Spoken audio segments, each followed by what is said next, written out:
More than 60 episodes of this podcast, So-Called Normal, have focused on the experiences and insights of those living with, coping with, and managing their own mental health. And some have identified their challenges as mental illness, but many more have framed their mental health in the context of just the messiness of life. In this special 4-part limited podcast series, you'll hear the remarkable story of Mark Hennick.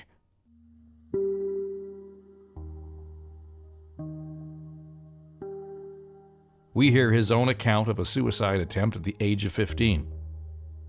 We hear the matter-of-fact story of his rescue.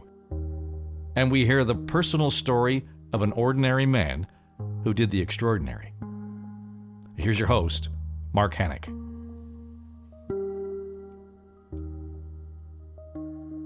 My life, as I know it now, really didn't begin until I tried to end it. It was a cold, wet Cape Breton Sunday night, March 2003. This is the end, I thought. I was determined that it would be my end. I was in a state of focused, practiced determination. I had climbed over the railing of a bridge. I'd perched myself on an 1.5 inches of concrete on the wrong side in Sydney, Nova Scotia. I was fully prepared to launch myself out over the edge and to greet the ground below. I still, to this day, don't know how long I stood there. Time does funny things when you're distorted in your mind like this, but when I did let go, since there was practically nothing under my feet, I began to fall. I remember the ground coming toward me as I fell. And then I remember seeing the arm of a stranger. He was wearing a light brown jacket. As I looked down and saw the ground coming toward my face, I saw his arm wrap around my chest, and he pulled me backward against the railing so hard that it knocked the wind out of me and my feet flew up off of the edge. I dangled there for what seemed like forever, and then he pulled me back. I didn't know it then, but Mike Ritchie was my savior that night. Sure, he pulled me off of the edge of a bridge. He saved my life in that moment. But he actually ended up giving me my entire life from that moment. More than 15 years later, Mike and I finally sat down and recalled that night on the bridge. Here's our conversation.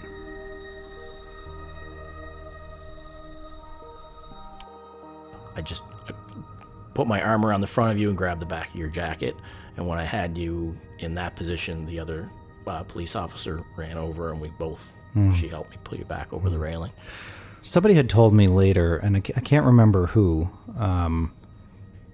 that either you or somebody, maybe it was this other police officer that I don't know who that was, had said that I just had gone completely limp when you grabbed me. Was that the case? Yep. After the fact, we were just kind of holding you up,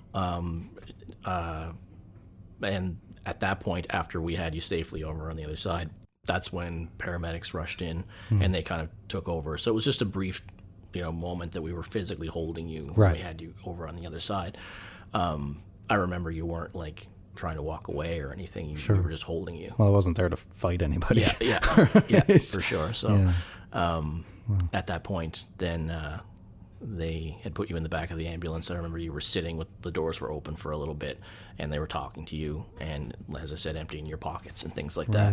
I don't remember any of that. Like that's just gone, which fascinates me because it's, I remember in such hyper detail. I remember climbing the railing step by step. I remember that the railing was wet when I draped my hands over it. I remember it was cold and it was wet. I remember seeing the little pebbles under my feet fall, and that's how I was trying to judge the distance. I remember the fence. But I don't remember, like, from the moment you grab me, it's basically, that's when it goes offline. That's when I just drop back away again. Do you remember anything that night about being in the hospital, like when they took you in? Nothing at all. Nothing at all? Nothing. And I had been there so many times that it's not like that any of that stuff was new for me. They all knew me there.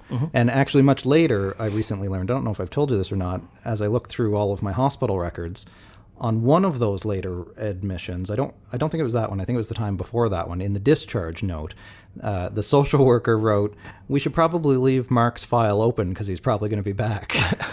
I'd become a frequent flyer. Oh, God. They knew me by name by that point, right? So it's not like this was a new place for me, but still, they didn't keep me long. I can tell you that. And actually that I think, as I became one of those kids who the more help they need, the less help they get, right? Because I was a high service user at that point. So I was the boy who cried wolf. I don't even think actually when I was discharged that time, and I could be wrong about this, but I don't think anybody even came to pick me up. I think they sent me home in a taxi. Wow. But I do remember that I was discharged on the first day of spring. And for me, that was important for some reason. Really? Because it was the last time I tried to kill myself. Okay. I think it's spring, new start. Right? This is like, and it took me many years to make that connection. And what I've kind of triangulated the difference this time, because I've been admitted and discharged lots of times. This was part of a trajectory in many ways, I think. And that's why I went to the bridge, because I felt like this is what's supposed to happen, right? This is causally, deterministically how it's supposed to happen. But when you get into these places in your mind, you ruminate a lot on often unhelpful things. You focus on unhelpful things. For whatever reason, on the psych ward that time, I started focusing on you and on that stranger on the sidelines at the barricades. And part of the whole reason that I was there was that I felt like I had no control over my life, that I was just destined to be this sick kid or criminal, because that's what everybody always thinks about mentally ill people, that they're criminal, despite the fact that that's not true. That's been researched over and over again, right? And I didn't want to be that. I felt like I had no control otherwise, so I needed to control whether or not I was alive or dead, because I didn't want to be all these other things that I thought I was destined to be. But I realized in the psych ward that time that I didn't have to be like that I didn't have to be on the sidelines, of my own life, that I could be like you. I could be a stranger, maybe not. No, you were wearing a light brown jacket at the time. I say that to people all the time, because that's the only thing I remembered about you. And I could be like that person who has people's back and who saves people's lives and who is a superhero for these kids, right? That's, I think, what changed for me that time. It's crazy to hear you say that in that way, because that was never, I had no idea that moment in time would have such an impact on someone's life, like in terms of what you've done with your life since, as you just said, kind of like. Well, I will say, it's not like it was my come to Jesus moment and everything was better. I'm sure there was a lot of other things along the way. It wasn't. There was, and this is what people don't understand about recovery too. That I stopped trying to kill myself, more or less. It doesn't mean I stopped thinking about it, because that's a whole other thing, and it doesn't mean I stopped being depressed and anxious, and it doesn't mean I stopped having home difficulties. But there was some shift, I think, in my agency, where I started to realize that I had more control over my life than I thought I had, and that I could do more for me, and that I had a purpose, right? That I could do something. So I remember I don't think it was long after that, but maybe a few months, maybe a year, I don't know. I went to my high school principal and I asked him if I could talk to my peers in high school about my suicide attempts and, my mental health and mental illness, and because I felt like nobody was talking about it, and he was not enthusiastic about that idea. He told me no, and it was a whole thing. And then I wrote an article to the Cape Breton Post. That's awesome. I likened the high school administration to communist Russia for stifling my free speech and all this stuff. But that was all because I wanted to open up more about these experiences, right? And for in my side of the story, people hear my side of the story all the time. Then I go off and I pursue this and university and then clinical work and all this stuff. But on your side of the story, you said, I think in your letter, or maybe after we eventually met, that you didn't know if I just went back the next day and finished it. I didn't. I think along the way, like I knew your name was Mark. I think we had established that, but I didn't know your last name. I didn't know anything. at the time, even for social media, things like that. There was Facebook hadn't been invented yet. Yeah, there's no way I could have found you. After you left in the ambulance, that was it. I never saw you again. Right. So what did you do after that? Okay, so I pack up in the ambulance. I assume you gave a police report? I feel like it was. I definitely didn't do a report. I feel like it was one of those little notepad jobs of who are you, what's your name, and that sort of. There wasn't any formal. So when I can remember anyway. When I first tried to find you, one of my first thoughts was, oh, okay, I'll get my police report because it'll say his name. They fought my Freedom of Information, or actually no. First, I just requested and they denied.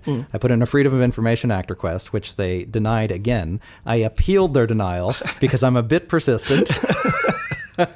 Because the basis of their denial was we can't disclose records about minors. I said, aha, I am the minor, and it says in the law, if you actually read it, that you can't disclose information about minors unless the minor is requesting their own information, right? So when I finally did the appeal, my appeal was granted by the adjudicator or whoever it is because I was right, and I knew that I was right. I get the records, no mention of you whatsoever anyway. I'm actually not even sitting here right now. Yeah, exactly. This is all just a figment of my imagination. It's like Fight Club. Yeah, exactly. Yeah, you are me. Yeah. Sorry to spoil Fight Club for anybody.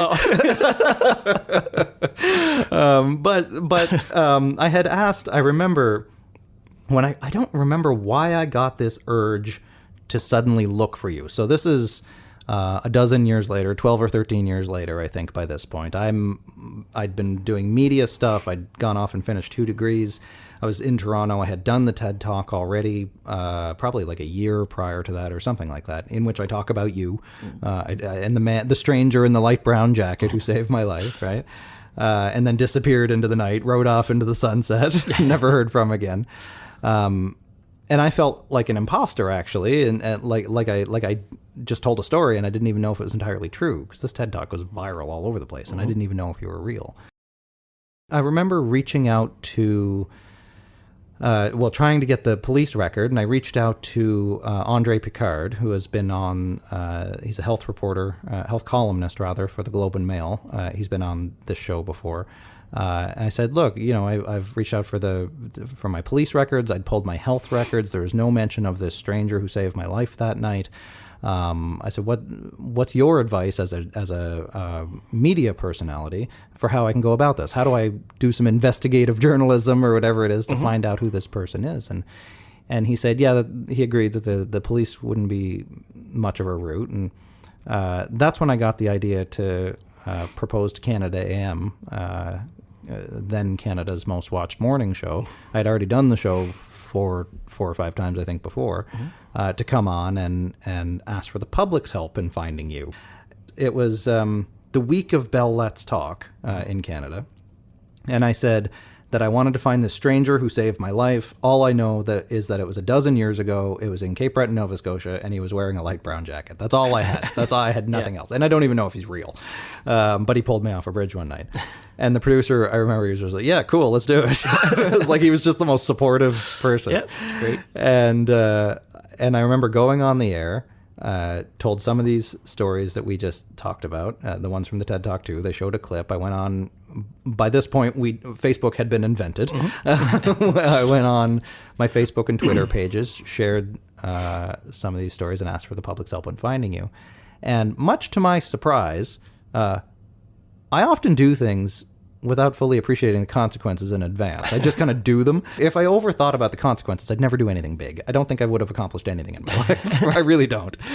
Because within an hour, I start getting messages from people. One from somebody who said he was, I think, your roommate at the time, and somebody else who identified as your brother-in-law or family relation of some sort. And they suggested that they knew you. Yeah, people had heard the story on my end over the years. So you leave the bridge that night. I left the bridge that night and went to work. You still went to work? Oh yeah, I was late. Got a job to do. Yeah, I was a little late, but so I finished my shift. I went home in the morning, and at the time, myself and 2 friends were renting a house in Sydney. So I told my friends when they got up the next day, like what had happened the night before. How did your friends react to that? Just as kind of as you'd expect, like, well, that's crazy. Yeah. But so it was just kind of this, the people that were close to me knew what had happened, and I was just like, I don't know. People ask, like, what had happened? What happened to the kid? What happened to the boy? Right. I don't know. I know what happened to that kid. It's a story that I would tell for years after, for more than a decade after. It's a story that, as I've said, was the basis for my own TEDx Toronto talk in 2013, the one that went viral all over the world, getting millions of views, in which I talk about this stranger in the light brown jacket who saved my life. Then, later, when I would look for Mike and find him, it would push us both into the spotlight, Mike especially.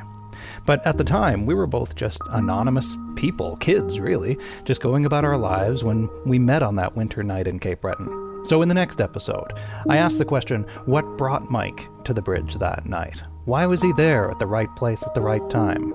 I'm Mark Hennick, and you're listening to So-Called Normal.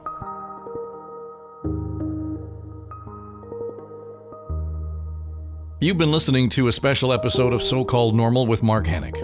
If you like what you heard, share the episode with others. You can always follow Mark on Twitter, Facebook, LinkedIn, YouTube, and Instagram at Mark Hennick. Otherwise, you might want to check out his website, markhennick.com. This special series of So-Called Normal has been produced by Mark Hennick and Eye Contact Productions. I'm Dave Trafford.